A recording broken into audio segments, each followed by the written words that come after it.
Hello, and welcome to day 27 of 31 Days of Conscious Aging.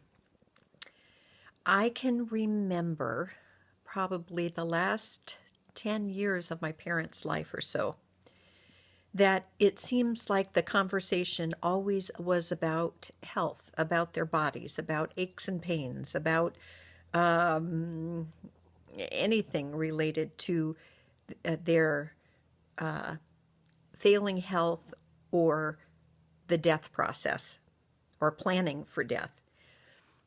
And then I find here I am at this age, soon to be 64,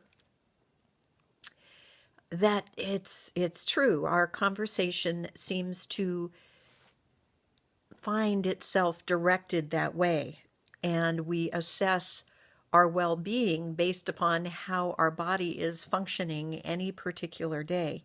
And it's this tricky balancing act to be mindful of how your body is and yet don't fall into the pity potty about it, and yet not push beyond your limits too far,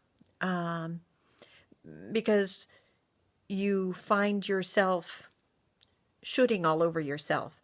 But I think the tricky thing is, I had a conversation with a friend today who said, but in my mind, somehow in my body, I think I'm only about 32 years old. And when my energy level doesn't match that of a 32-year-old, we get pretty frustrated. And that's where I tend to get in trouble, is I do more than I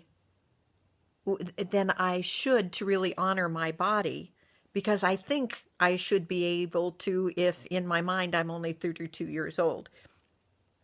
So somehow conscious aging is accepting that our body may be in decline of some sort, or at least has plateaued and can't do quite as much as it used to, but our spirit is very alive. So how do we create a loving relationship between our body and our mind and our spirit? Now, it was Teddy Roosevelt who said, "Do what you can with what you have wherever you are." And it was Mother Teresa who always said it doesn't matter whether or not you do big things, but to do small things with love.